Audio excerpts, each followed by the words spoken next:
Hello everyone. In this video I will discuss one of the film called High Life 2018, and never forget that I always pray for you and your family to be happy and healthy always.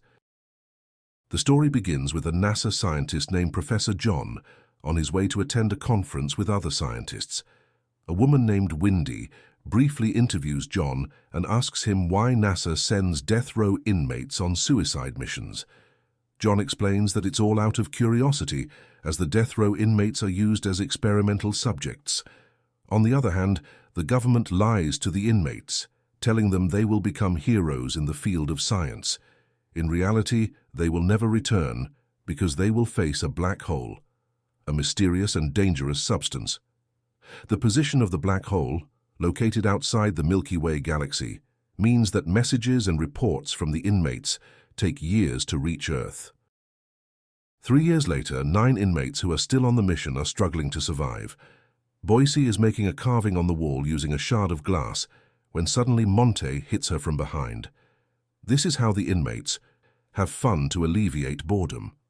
Boise's nose is injured, and Monte has a tear in his arm, which is immediately treated. They are treated by a woman named Dips, who is the leader and doctor on the spacecraft.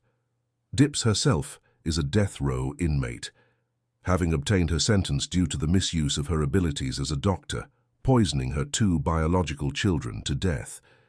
Dips actually know the secret that the government is hiding from them all.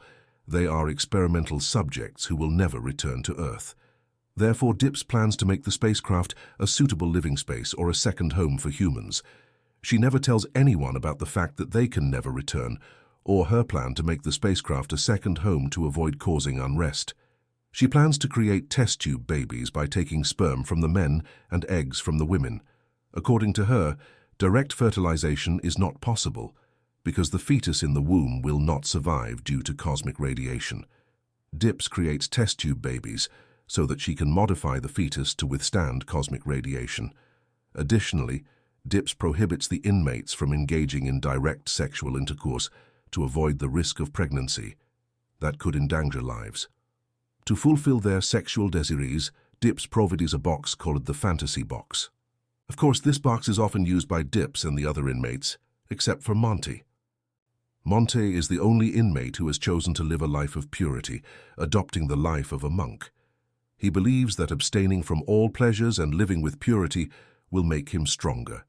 Monte spends most of his time tending to the plants in the field. The inmates then gather to gaze at the endless universe. The spacecraft they are on is traveling at 99% the speed of light, creating the illusion that they are moving backward when in fact they are moving forward towards the nearest black hole in the Milky Way galaxy. They have already completed half of their journey, and it is estimated that they will reach the black hole in another 4 years. The inmates believe that they are heroes and that they will successfully harness the energy of the black hole, which will become an unlimited source of energy for humanity. With a sense of confidence that they will survive, they are motivated to never give up. Being in the silent universe is not a reason to give up, and they exercise regularly every day. Dips also regularly provides vitamins to the inmates to enhance their immune systems. As time went by, problems began to haunt them. The increasing cosmic radiation eventually caused the death of the test tube baby cared for by Dips. Similarly, one of the female inmates had to die due to radiation, and they decided to preserve her body. This incident deeply affected them, causing their motivation and self-confidence to decline significantly. Several days later, cosmic radiation struck again, and a male inmate named Well suffered a stroke while exercising. Upon learning of this incident, the other inmates became aware, and Dips immediately provided assistance to Well. From that point on, Well had to spend the rest of his life in a paralyzed state. His body could no longer move properly, and this condition diminished his life expectancy. One night, an inmate named Etor woke up from his sleep. Amidst wavering beliefs and fading motivation, he made a desperate move. He went to the women's sleeping quarters and attempted to rape a sleeping boys. The other women tried to thwart Etor's attempt, but his stronger physique rendered them powerless. Eventually, the men woke up upon hearing the screams and the commotion. Monte brutally beat Etor for his heinous act. Monte then took Boise to be treated by Dips. Seizing the opportunity, Clara, in an emotional state, grabbed a knife and killed Ettore, ending his life. While Boys was being treated by Dips, she started asking for the details of the incident that led to Dips being sentenced to death. Initially, Dips did not want to share the dark event, but after Boys pleaded, Dips finally revealed what happened. Dips had poisoned her 2 children and then suffocated their faces with a pillow while they slept. After committing this heinous act, she immediately took a knife from the kitchen to kill her own husband. After hearing the story, Boys felt that Dips was a strong woman, and that if Boys were in Dips' position, she would surely have taken her own life. Later, when everyone was sound asleep, Dips entered Monte's sleeping quarters. Dips sexually assaulted Monte while he was asleep, and Monte, unable to do anything, resigned himself to the situation. Dips collected Monte's semen in her hands and then transferred it into a dropper, giving it to the sleeping Boys. Dips recklessly impregnated Boys with Monte's child, disregarding the cosmic radiation that could harm the pregnancy. Jumping ahead 9 months, Boys gave birth to a healthy baby girl. Boys felt angry and betrayed by Dips's manipulation. On the other hand, Dips joyfully held the baby, as she had taken this desperate action due to her regret for killing her own children in the past. Dips longed for the experience of having a child. Next, they were very close to the black hole. For that, Cindy, a former pilot, would go on a small plane. Cindy would collect samples from the black hole alone. She said goodbye to Alex and sent farewell greetings to the other inmates. When Alex wanted to return to the control room, Alex saw Boys carrying a sharp scoop, but he ignored it. Everyone watched Cindy's mission on a monitor. The small plane took off from the main aircraft, and they were all surprised to find out that Boys was inside the plane, not Cindy. Then the plane Boys was on slowly entered the black hole. The gravity in the black hole was incredibly strong, pulling Boys and the plane towards it at an unimaginable speed. Eventually, the super-strong gravity caused a dimensional and temporal anomaly. Boys was flattened as if being pulled. Boys had to die because the blood vessels throughout her body burst. Boys and the small plane disappeared without a trace, swallowed by the black hole. After the incident, Clara found Cindy lifeless. It turned out that Boys had taken Cindy's life before exchanging positions to board the small plane. Seeing this, Clara became very emotional. Clara felt that Boys was depressed due to Dips's insistence on Boys's pregnancy. As a result of Dips's actions, Cindy and Boys had to die. Clara immediately attacked Dips with the sharp scoop, causing her to bleed. Monte prevented Clara by hitting her with the scope Clara was holding. Unfortunately, Clara had to die right then and there. Decisions and lost hope had taken over their minds. After the incident, Dips conveyed her final words, informing Monte that the baby was Monte's biological child. Dips daringly went outside the spacecraft, without an astronaut suit to end her life. Her body froze and floated in space. After one by one of them died, Alex also delivered his final message. He believed that sooner or later, they would all die. This spaceship was not designed to sustain human life from generation to generation. Furthermore, they no longer had a doctor. Alex lay down in the field of crops and let himself die in peace.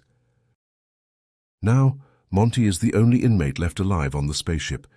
He chose not to end his life because the little angel needed love and attention. Monte named the tiny baby Willow. 2 years later, Willow grew into a healthy child. At that time, Willow was left alone to play while her father went outside the spacecraft to fix a damaged part. However, Willow felt restless being alone. Monte tried to calm her through the loudspeaker, but unfortunately it didn't make Willow calm down. Willow cried loudly, to the point where her cries echoed in Monte's ears, causing a key he was holding to be thrown away. Monte briefly stared into the dark, limitless space. It felt so lonely and empty. Monte returned inside and harvested fruits, preparing them for Willow's food. Then he put Willow to sleep in her room. After Willow fell asleep, Monte went to the preservation chamber where the bodies were kept. Due to the dwindling energy resources on the spacecraft, he had to deactivate some non-essential power usage. Monte deactivated the body preservation system and then dressed his friends' bodies in astronaut suits one by one. Monte's reason for dressing them in astronaut suits was to honor them. Finally, Monte threw each of his friends out one by one. 15 years later, it turned out that Monte was still alive. and Willow had grown into a beautiful teenage girl. On that day, they discovered something shocking, a spacecraft identical to theirs. Monte suspected that it was a spacecraft sent by NASA before their own. Monte believed there might be someone inside the spacecraft who could help them. He directed his own spacecraft to approach the other one. He put on his astronaut suit and went to the other spacecraft. He was greeted by several dogs, but it was clear that the spacecraft was nothing more than a floating carcass in space. The interior was in a dilapidated state, with no humans left and only a few dogs. It could be confirmed that everyone on that spacecraft had lost hope, just like Monte's companions. Monte returned to his spacecraft, but Willow wanted him to bring one of the dogs so they wouldn't feel lonely. However, Monte refused, as they needed to save their food supplies in order to survive. A few days later, they discovered another black hole. Willow told her father that this black hole was much larger and different from the one Monte had encountered before. It seemed that the gravitational pull of this black hole wasn't as strong. Willow really wanted to enter the black hole. Monte agreed to his daughter's wish, considering there was no reason to stay alive on their current spacecraft. There was no way to reproduce or build a human colony. Monte couldn't impregnate his own daughter, so ultimately they would also die without any life or future generations on the spacecraft. Monte and Willow prepared by putting on their astronaut suits and boarded the small spacecraft towards the black hole, just like boys had done before. Slowly, they began to enter the black hole, unlike boys' experience.